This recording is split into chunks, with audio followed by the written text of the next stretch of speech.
Hello everyone. So this is the lesson for April 1st. Hopefully the video will come into focus. There we go. We're mostly going to be looking at what a sonnet is, all the elements that uniquely make it a sonnet, review a couple of the literary terms that we rushed through last week, and then you're going to write your own sonnet.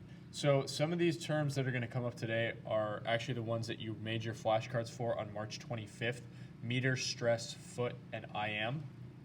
If you look at the slide for today, April 1, you'll see all of those again, as well as two new ones, particularly a sonnet. So a sonnet is a 14-line poem. So I'm just going to put a couple notes here that I do want you to write down, just sonnet basics, okay? They're 14 lines. Each line is made up of 10 syllables.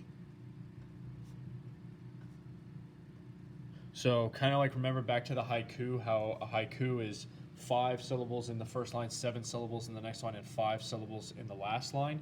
Here, all 14 lines have 10 syllables. And then what's unique about a sonnet in this regard is that every other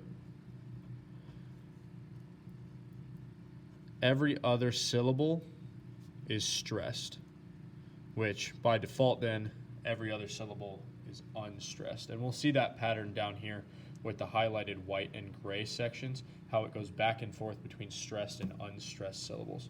We'll get there in just a second, okay? The other thing that's going to make it unique that you're going to see right down here is the rhyme scheme. And we'll get to that as well. So, in order, starting here with what you see on this page, the thing that makes a sonnet is that it's 14 lines.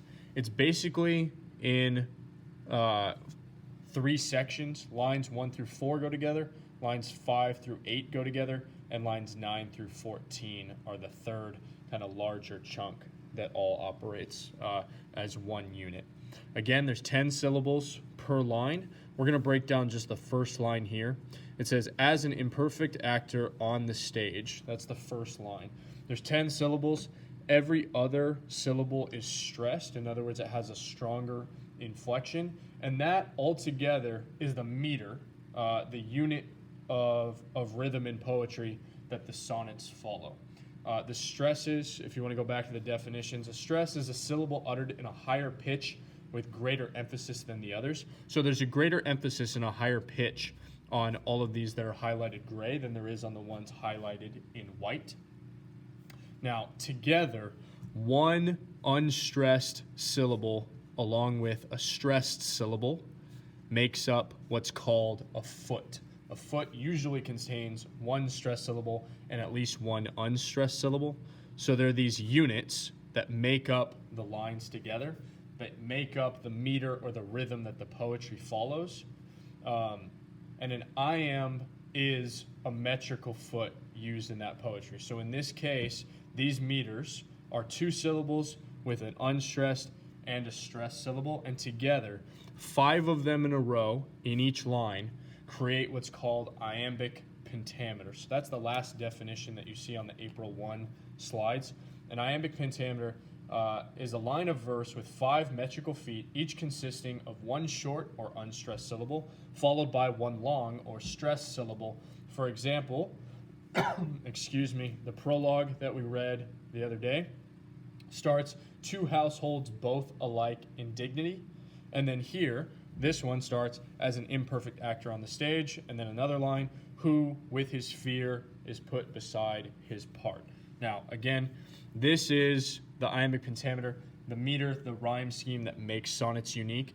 The other thing that makes sonnets unique, in addition to the 14 lines and the 10 syllables per line with every other syllable being stressed, is the rhyme scheme, the end rhymes that happen throughout the poem. Now, they follow a particular pattern. Like I said, the entire poem is kind of in 3 units, section 1, section 2, section 3, and that's what the rhyme scheme helps us distinguish. So that first section, lines 1 through 4, all rhyme with each other every other line. So the first and third lines rhyme, and the second and fourth lines rhyme. Additionally, when we get into section 2, the 5th and 7th lines rhyme, and the 6th and 8th lines rhyme. So in this second section here, every other line has an end rhyme with each other. So as you saw in that first section, the last word or the last sound in each section rhymes with each other. We end with stage, part, rage, and then heart in the 4th line. And the same is true here. In the second section, we have the words say, write, decay, which is actually 2 syllables, so only the K is here at the end of the rhyme scheme, and might, which, as you can see, excuse me, rhyme with each other. Every other line rhymes. And the same is true for the rest of the poem as well. I'll let you fill that in on your own, but it also follows the same pattern.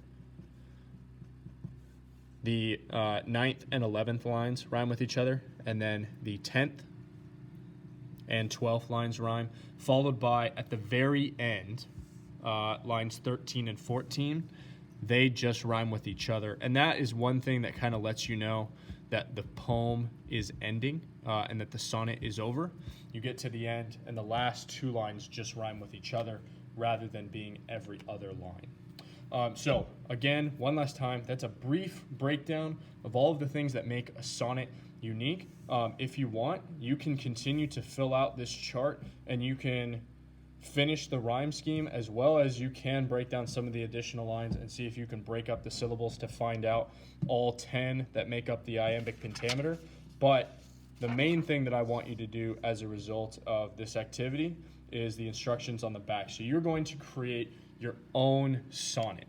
Now, you are not going to have to do the syllable, the iambic pentameter thing.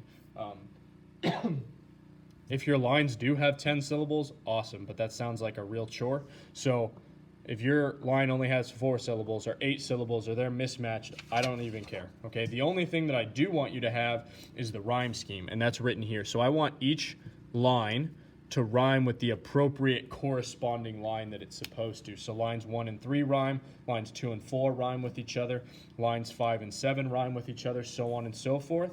And all 14 lines follow the appropriate rhyme scheme all the way throughout. That's the main thing that I'm looking for. We're a little bit thrown off here, so you can ignore the dates that are posted. But I do want you to think of a topic you have strong feelings about, write a poem about it, and make sure that you are using the numbered lines below to follow the appropriate scheme to create your own sonnet. If you have any questions, please let me know during office hours. And as always, have a great day.